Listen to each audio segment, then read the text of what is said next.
લોક ડાયરા કલાકાર માયા આહિરે જે પ્રકારે નિવેદન આપ્યું હતું કે જે થયું છે તે સારા માટે થયું છે અને જે થશે તે પણ સારા માટે થશે, અને હવે આ મામલે ભારતીય જનતા પાર્ટીના ધારાસભ્ય અને કોળી સમાજના દિગ્ગજ નેતા હીરા સોલંકીએ વળતો પ્રહાર કર્યો છે।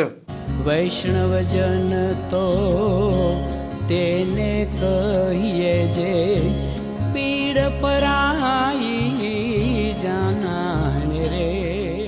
નમસ્કાર, આપ જોઈ રહ્યા છો નવજીવન ન્યૂઝ અને હું છું આપણી સાથે તોફિક ગાંચી। ભાવનગરના બગદાણામાં જે પ્રકારે કોળી યુવક નવનીત બાલદિયાને અસામાજિક તત્વોએ માર્યો હતો અને આ જ મામલે ફરિયાદીએ આરોપ લગાવ્યા હતા લોક ડાયરા કલાકાર માયાભાઈ આહિરના પુત્ર જયરાજ આહિર પર, ને તેમણે કહ્યું હતું કે માયાભાઈએ જે પ્રકારે મુંબઈમાં એક કાર્યક્રમમાં બગદાણાના મેનેજિંગ ટ્રસ્ટીના નામનો ઉલ્લેખ કર્યો હતો, વાસ્તવમાં તે નહોતા અને તે કારણસર તેમણે માયાભાઈનું ધ્યાન દોર્યું હતું। આ મામલે માયાભાઈ આહિરે એક માફી માંગતો વિડીયો બનાવ્યો અને આ વિડીયો તેમના પુત્ર જયરાજ આહિરને ન ગમ્યો અને જયરાજ આહિરે એક ષડયંત્ર ઊભું કર્યું અને અસામાજિક તત્વોને તેમણે મારવા માટે મોકલ્યા અને આ મામલો જ્યારે પોલીસ સુધી પહોંચ્યો તો પોલીસે પણ જયરાજ આહિરનો બચાવ કર્યો। આવા આરોપ પણ આ જ ફરિયાદી નવનીત બાલદિયા લગાવી રહ્યા હતા। અંતે આ મામલે ગાંધીનગર સુધી મામલો પહોંચ્યા પછી સીટની રચના થાય છે, જે પીઆઈ અને ડીવાયએસપીએ જયરાજ આહિરને ક્લીન ચીટ આપી હતી।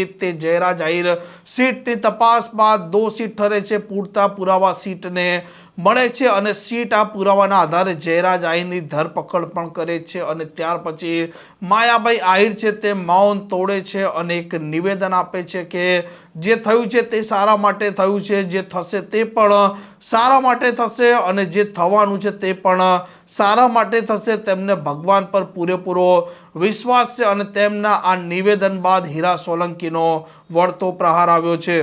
હું પણ એ જ કહું છું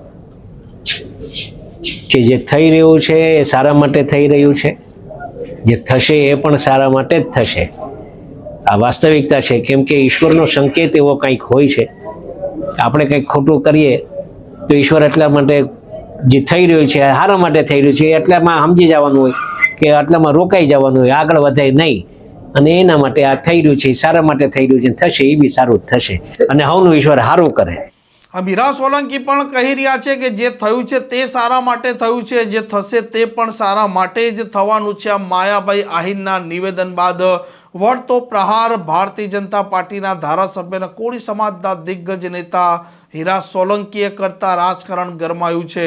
આ પ્રકારના સમાચાર માટે નવજીવન ન્યૂઝની આ ચેનલને લાઇક, શેર અને સબસ્ક્રાઇબ કરવાનું ભૂલતા નહીં। નમસ્કાર।